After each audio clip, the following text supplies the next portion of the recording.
আসসালামু আলাইকুম, কেমন আছেন সবাই?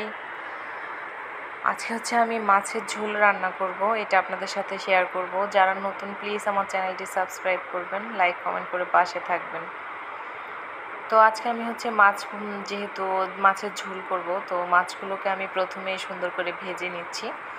তো ভেজে নিয়ে আমি হচ্ছে মাছগুলোকে নামিয়ে নিয়েছি। এখন আমি হচ্ছে ফ্রাই প্যানে পেঁয়াজ কুচি মরিচ দিয়ে নিয়েছি। এখন হচ্ছে এটাকে আমি একটু ভেজে নিব তেলে, আর বাটা মশলাটা দিয়ে দিচ্ছি। বাটা মশলাটা তেলে ভেজে নিলে কিন্তু খুব সুন্দর একটা ঘ্রাণ আসে। তো আমি বাটা মশলাটা পেঁয়াজ কুচি এগুলো ভেজে নিচ্ছি। তো মনে হচ্ছে যে নিচে লেগে যাচ্ছে, আমি কিন্তু সামান্য পরিমাণে পানি দিয়েছি যাতে এটা নিচে লেগে না যায়। তারপর আমি হচ্ছে একে একে গুঁড়ো মশলাগুলো দিয়ে নিচ্ছি। এখানে হচ্ছে মরিচের গুঁড়ো, তারপরে হলুদের গুঁড়ো, সজের গুঁড়ো সেটা দিয়ে নিয়েছি। আবার একটু পানি দিয়ে নিচ্ছি যাতে হচ্ছে নিচে লেগে না যায়।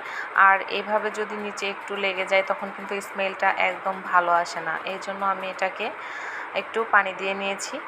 তারপর আমি হচ্ছে সবজিগুলো দিয়ে নিচ্ছি। বেগুন আলু আমি কেটে সুন্দর করে ধুয়ে রেখেছি, সেটাকে দিয়ে আমি সুন্দর করে এখানে নাড়াচাড়া করে মিক্স করে দিচ্ছি মশলার সাথে।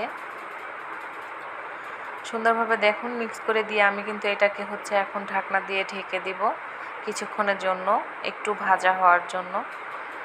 মশলাটা যাতে সুন্দরভাবে তরকারিগুলো সবজির সাথে সুন্দরভাবে মিক্স হয়, এজন্য আমি কিন্তু ঢাকনা দিয়ে ঢেকে একটু কিছুক্ষণ রেখে দিয়ে আমি আবার নাড়াচাড়া করে তখন আমি ঝোল দিয়ে দিব।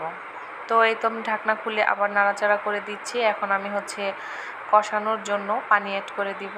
2 কাপ পরিমাণ পানি অ্যাড করে দিয়েছি। পরিমাণ মতো পানি দিয়ে দিবেন যে যার মতো রান্নাটা করে। তো আমি পানি দিয়ে নিয়েছি পরিমাণ মতো।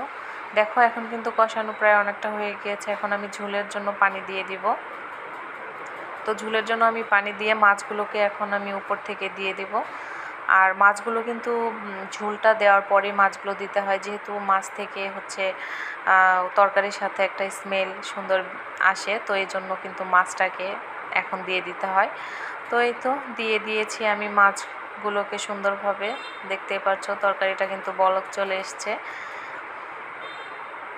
তো এই পর্যায়ে আমি হচ্ছে আবার ঢাকা দিয়ে এখন কিন্তু সুন্দরভাবে এটাকে নামিয়ে নিব। কিছুক্ষণ জাল করার পর আমি হচ্ছে এটাকে আবার নামিয়ে নিব।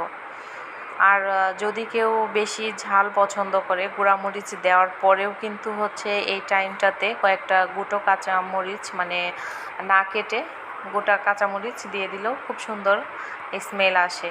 তো আমি এখানে আর কাঁচামরিচ অ্যাড করব না, যেহেতু আমি ঝালের পরিমাণটাই আমি একটু বেশি দিয়েছি। এখানে আমার আর হচ্ছে কাঁচামরিচটা অ্যাড করতে হবে না।